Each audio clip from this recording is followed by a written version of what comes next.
Well, hello and welcome back to the Media Stand. Happy Friday the 13th and happy birthday, Jason. We're going to talk about some bad movies.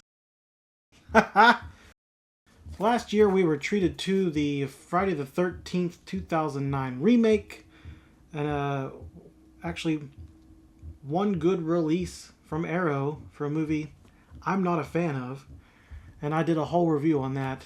Maybe not a whole review. It was kind of a short review. Talking about the Friday the 13th remake 4K and comparing it to the Friday the 13th Part 2 4K from the Paramount Scares box. All in all, it was a good release. You got both the theatrical and the killer cut on their own discs.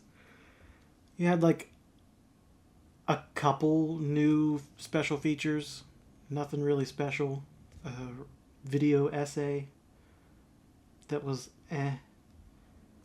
but it looked good. I will admit it looked amazing. Well, now we're treated to two other Bad Friday movies. But honestly, I kind of enjoy these ones. I know that people were kind of talking about how the artwork very similar to the 2009 remake with the whole split down the mask. It's something that works for the remake as you go from bag face Jason to hockey mask Jason, and kind of like it's literally a split in the movie between those two parts. So like thematically it makes sense. In Jason X it also makes sense because he goes from traditional hockey mask Jason, or even the frozen Jason, to Uber Jason with the metal mask. Thematically makes sense. Jason Goes to Hell? Well, let's face it, the movie itself doesn't make sense, so why should this cover art? You have on one side the mask, the main Jason mask in the movie, that you only see for like a minute in the beginning and a minute at the end.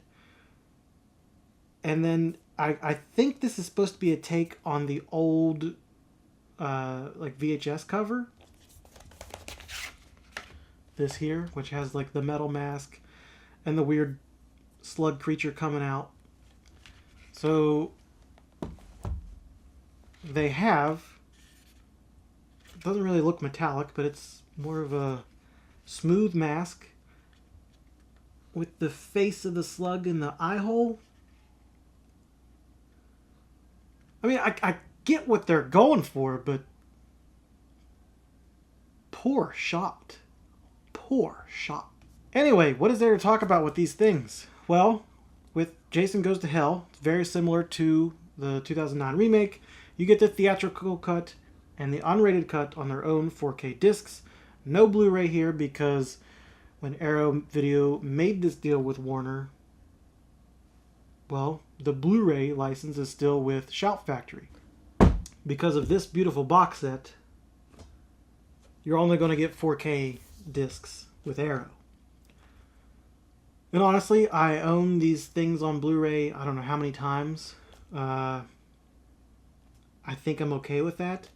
My only gripe being that there's not a lot to add to these new 4K releases. You get some old like archival featurettes, some commentaries. The only thing new that I really know of is you get a new interview with Harry Manfredini, who composed all of the films up to this point. And he talks about both of these and kind of his take on like the movies themselves.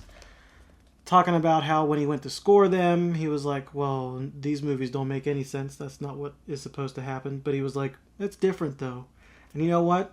That's always been my kind of feeling on it. I know that both of these films are very different. Jason Goes to Hell is so different. It makes absolutely no sense with the rest of the franchise. It's adding new kinds of lore, all because Adam Marcus wanted to throw all kinds of bizarre shit in there. But honestly, I love bizarre shit.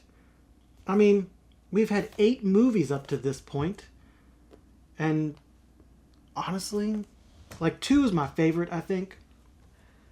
And I know not a lot of people like 5. I thought 5 was fucking weird and just so enjoyable.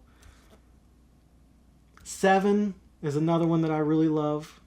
I know some people aren't into the whole Jason versus Carrie thing. But I really liked 7. And, I mean, that's probably the best looking Jason, period. But Jason Goes to Hell, it's just weird enough for me to go, you know what? It can kind of make up for how dumb it is. So, aside from a Harry Manfredini interview talking about how he admires that this is different, you do get an interview with Adam Marcus where he basically just says, hey, thanks for buying this again. It's like insulting. This guy has so little care. Shut up, Adam. The film itself looks amazing. The 4K scan is cleaned up. There's no dust, debris, whatever. It's clean. It has good contrast. Good dynamic range. It looks beautiful. Now, Jason X. It looks good. This is the one that maybe is the least impressive, but that's probably more so due to the digital intermediate when they were doing the special effects. And I think actually I saw in an interview with Planet CHH, the gentleman who went to Arrow and then procured the 4K rights from Warner to do these, said that because of the resolution at which they were scanned digitally to do the special effects, and then that has become a part of the master, that impacts certain scenes. It's not the whole movie. The rest of the movie looks really good, but there are like a couple parts that you can just, I don't know, if you squint hard, you'll be like, oh, that was 1080p. Grow up. Again, you get another interview with Harry Manfredini. Outside of that, there's not a whole lot new on this. And it's just one disc, I believe. Yes. And a booklet. And a poster. And then a card for Incubus, which I already own.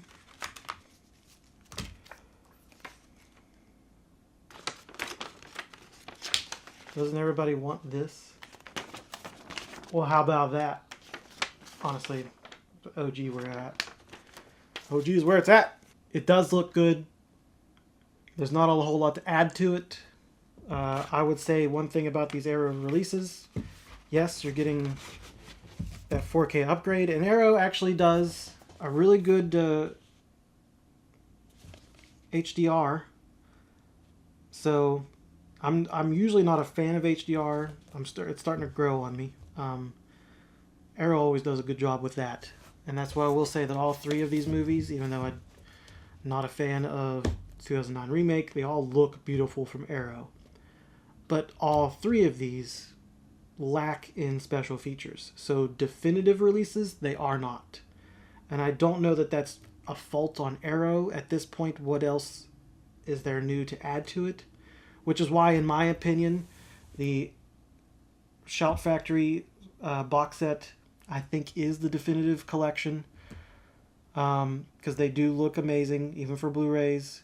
There was issues when it first came out, and those have been resolved. There's been replacement discs. It's all good now. But there's so many special features with this, and then compiled all together, even with like a bonus disc and booklet for extra features. I would not get rid of this. I mean, they're even still selling it, which is why you don't get Blu-rays in these. I don't think there's enough here for me to get rid of this box set. Probably never will get rid of this box set. It's weirdly a pride and joy of mine. I love this box set.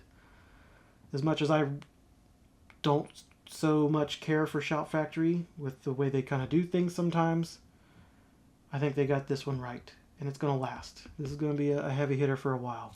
These are great representations on 4K for Arrow Video with all three of them. But honestly, Jason Goes to Hell might be the best one of the lot.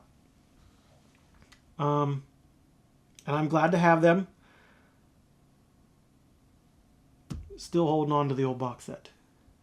And hell, I've got my old DVDs still. I've got the old, well, not old. I've still got these steel books.